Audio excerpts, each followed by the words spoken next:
misalnya di luar Magelang ingin bermitra dengan Pak Hoirul ini bisa nggak sih Pak? Soalnya kaitannya dengan penjualan. Biasanya masyarakat itu bisa tanam, bisa budidaya, bisa panen, tapi terkendala di pemasaran. Itu yang memang banyak dikeluhkan di masyarakat itu. Harga terendah ketika 3.000 itu masih untung sekali. Apalagi harga terendahnya 3.000. Iya, masih untung. Umpamanya harga pasar di 3.000 itu kita masih untung. Apalagi kok kita di harga saat ini 4.000-an itu.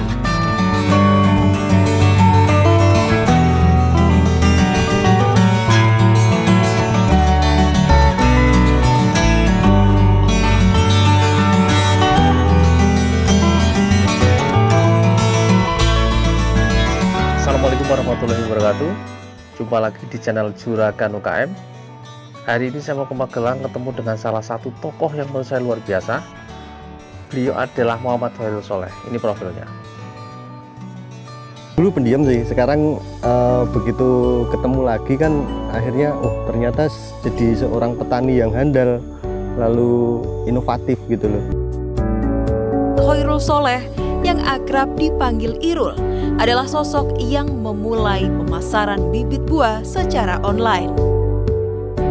Itu ternyata peka dengan situasi sehingga dia bisa membawa kebun kliwon ke dunia online. Ini Pak Irul yang memprakarsai karena dia orangnya selalu berpikir dan selalu bertanya bagaimana itu Pak Irul, sehingga menjadikan seperti ini kebun kliwon dan kebun rejo di dunia pembibitan sangat luar biasa seperti ini. Orang-orang hebat yang berkarya di desa dan menunjukkan bahwa potensi itu luar biasa. Siapa tamu kita yang pertama? Mari kita sambut Hoirul Sholeh. Iya, Mas Irul panggilannya. Langsung saja kita berangkat ke Magelang. Yuk, usaha kita mulai. Oke Juragan, sekarang saya sudah bersama dengan Bapak Hoirul Sholeh, ahlinya budidaya tanaman buah ini di Magelang Pak. Iya, Magelang Salaman tepatnya, kebun rejo, kebun kliwon lokasinya. Kalau ini kebunnya desa mana Pak? Ini Bayanan. Kecamatan Desa Pasuruan. Desa Pasuruan, Kecamatan Mertoyudan. Iya, Kecamatan Mertoyudan. Ini Pak Hoirul sekarang lagi fokus di budidaya pepaya. Iya, pepaya California yang terkenalnya. Sebetulnya namanya kan Kalina. Kenapa Kalina Pak? California? Karena memang ucapan orang Jawa itu kemudian kan California itu memang lebih terkenal, kemudian pakai California itu sebetulnya kan yang menemukan orang dari IPB. Dikasih nama Kalina itu. Dan itu asli, memang asli Indonesia itu. Memang ketika itu memang dibikin riset bagaimana buah pepaya itu pendek berbuah sesuai harapan, buahnya nggak besar-besar tapi sesuai pasar yang menjadi targetnya kan gitu. Saat ini kita menuju pasar yang segmented, ibaratnya masyarakat itu sekarang sudah pada pinter bagaimana kita milih buah itu tidak besar, tapi kita pilih buah kecil tapi buah meja. Ketika kita makan, kita santap itu sekali habis. Mungkin 2 orang, 3 orang itu langsung habis. Tidak seperti yang zaman dulu itu besar-besar. Bangkok itu bisa 5 kilo, bisa 7 kilo. Yang dimakan tidak habis, kemudian masih sisa harus disimpan dulu gitu. Jadi ini lebih apa istilahnya marketable. Nah, marketable ya. Dijual gampang gitu Pak ya. Sebelum tanam ini Pak, ini kan perlu apa namanya pembedengan, bedeng ini Pak namanya Pak. Bedengan ini. Terus pengolahan tanahnya apa, harus dipupuk atau dikasih campuran apa supaya hasilnya juga mantap seperti ini Pak? Setelah kita traktor baru nanti kita kasih pupuk kandang.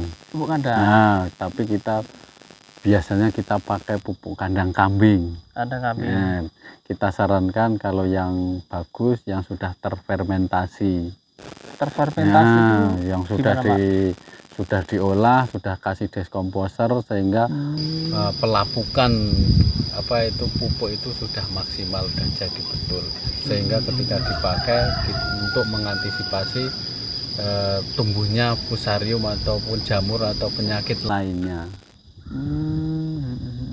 Kasih furadan untuk mencegah rayap, kita kasih kapur dolomit untuk mensterilkan menetralkan pH tanah, sehingga ketika nanti ditanam support tanaman itu akarnya bisa langsung makan makanan tersebut, nutrisi yang ada di dalam.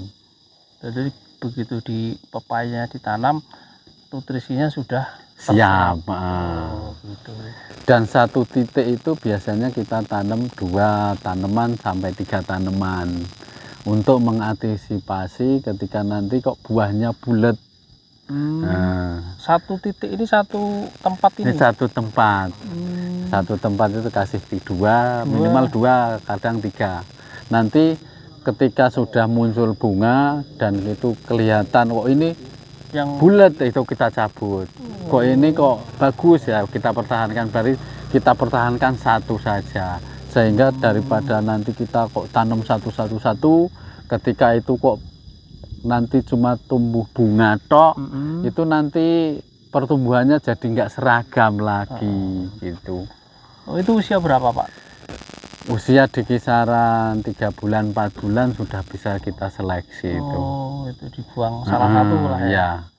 Karena di 4 bulan itu sudah mulai muncul bunga dan mulai pentil-pentil buah itu sudah mulai muncul. Kalau pemilihan bibitnya, Pak, ini kan mestinya bibit kan menentukan hasilnya juga, Pak ya? Iya. Ini milih bibitnya gimana nih, Pak?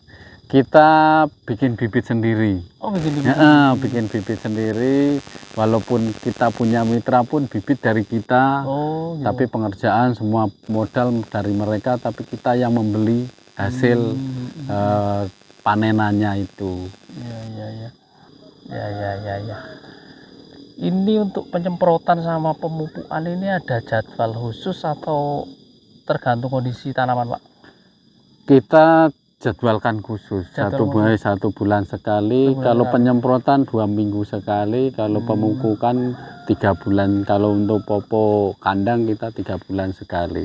Pupuknya ada berapa, Pak? Pupuk kandang? Pupuk kandang sama pupuk kimia. Iya. Pupuk NPK. kandang 3 bulan sekali.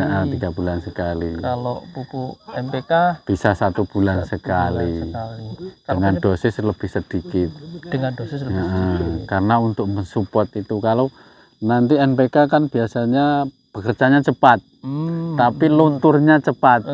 Tapi kan biar untuk menangani biar nggak luntur, dikasih pupuk kandangnya itu, komposnya itu, sehingga jadi lebih lama gitu. Sebelum drop udah kena pupuk kandangnya gitu. Ya. Ini sebenarnya bisa ditanam di semua wilayah nggak sih, Pak? Ini kita maksimal MDPL 400. MDPL. Di atas itu buah bisa gede, buah bisa bagus, tapi rasa kalah dengan dataran rendah. Manisnya berkurang. Warnanya juga kurang menyala, merahnya itu. Berarti kualitasnya memang di maksimal 400 MDPL. Walaupun di 500 ketika unsur tanahnya bagus itu kita masih berani, tapi di atas itu kita sudah nggak berani karena memang tidak diterima di pasar. Kita yang rugi nanti. Gitu. Pasti dikomplain. Kok ini rasanya beda dengan kemarin kan gitu, nanti takutnya gitu. Iya. Karena memang selain volume buahnya kan juga harus kualitasnya. Cita rasanya tetap harus kita jaga kualitasnya kan itu. Terus untuk musim kemarau gimana, Pak? Ngatasi di musim kemarau ini kecukupan air ini sebenarnya cukup untuk pepaya ini? Kalau ini sebetulnya susah air, makanya kita dibikin apa itu tampungan air darurat untuk mensuplai air di sini untuk pengairannya. Kadang kita beli pakai tangki gitu. Oh gitu. Itu tapi nganu Pak, khusus di musim kemarau atau musim hujan musim juga? Kemarau saja. Oh kalau musim hujan nggak perlu nggak Pak, ya? perlu. Nggak perlu. Produktif ini satu pohon ini bisa menghasilkan berapa ya Pak? Berapa kilo atau berapa? Untuk 1 tahun itu paling enggak sudah bisa menghasilkan 90.000 kalau rupiahnya. Itu Itu kalau tahun satu di awal. tahun di awal. 90.000. Padahal biayanya paling di kisaran 60.000-an satu 60.000. pohon. Masih Sudah BEP plus untung itu. 1 tahun itu Pak ya. Pokoknya jangan sampai kena fusarium aja, insya Allah jalan di 1 tahun itu udah untung. Selebihnya itu lebih untung lagi kan itu. Satu pohon masih untung 30.000. Iya, kan, 30.000-an. 1 tahun pertama. Nanti 2 tahun berikutnya lebih kan lagi, lebih banyak lagi. Naik tapi kemudian turun di 1,5 tahun, nanti sudah mulai turun sedikit. 1 tahun itu udah BEP untung 30.000 Pak ya. Iya. Dan harga terendah ketika 3.000 itu masih untung sekali. Apalagi harga terendah itu 3.000 iya, masih untung.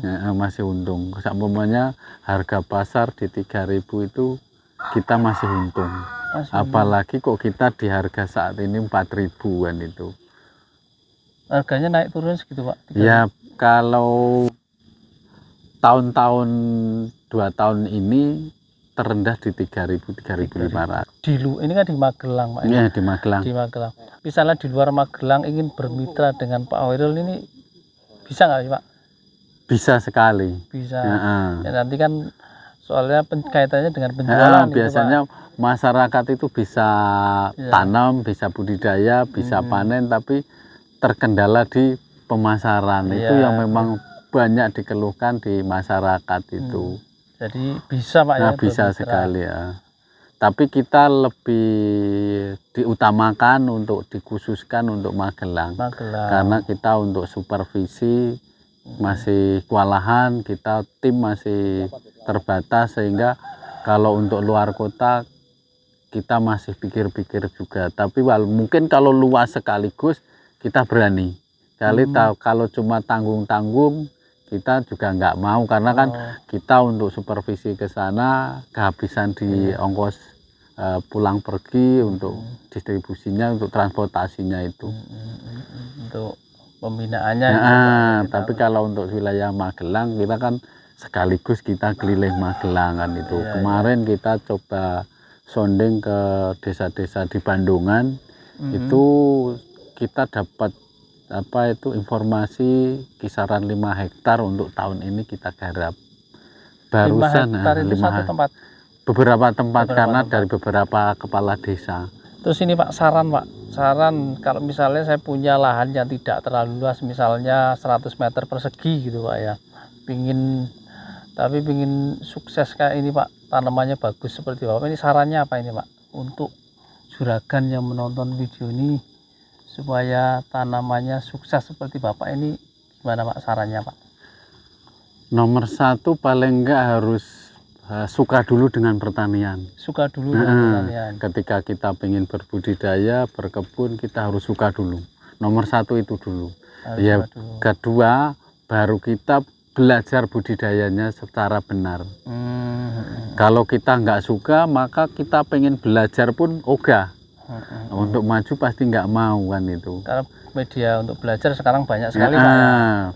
Makanya harus nomor 1 itu yang kita pastikan adalah suka dulu dengan pertanian itu. Terus belajar. Harus mau belajar untuk budidayanya, kemudian kita gunakan media apa yang kita bisa, kita jual secara langsung kalau bisa. Ketika kita bisa jual secara langsung, harga itu pasti akan lebih tinggi karena kita bisa memangkas distribusi. Kalau misalnya di luar Magelang ini kan mungkin kan beberapa kan masih kendala penjualannya gitu Pak. Sarannya gimana Pak? Kalau terkendala penjualan, paling kalau pengen kita ngeling ke kita minimal 1 hektar paketannya. Oh, ya. Kalau 1 hektar kita insya Allah kita bina mereka, kita dampingi, kita ambil barangnya. Karena 1 hektar itu sekaligus kan 1 mobil, Ya. sehingga kita untuk transportasi, untuk distribusi itu sekaligus, jadi nggak terlalu ribet kan itu. Ya, ya, Kalau ya. cuma nanti panen cuma 10 kilo, kita jauhan, biaya distribusinya situlah yang Ya. mahal nanti. Jadi nggak nutup itu nanti. Betul Pak. Fusarium yang begitu tiba-tiba tanaman itu layu setelah padahal pas buahnya banyak-banyaknya itu. Kemudian dari situlah kemarin kita sempat sounding ke Profesor Bu Endang yang sebagai dosen di UGM itu pengen membantu mengatasi tentang apa itu virus Fusarium tersebut. Karena itu memang kendala terbesar yang langsung mematikan tanaman tersebut.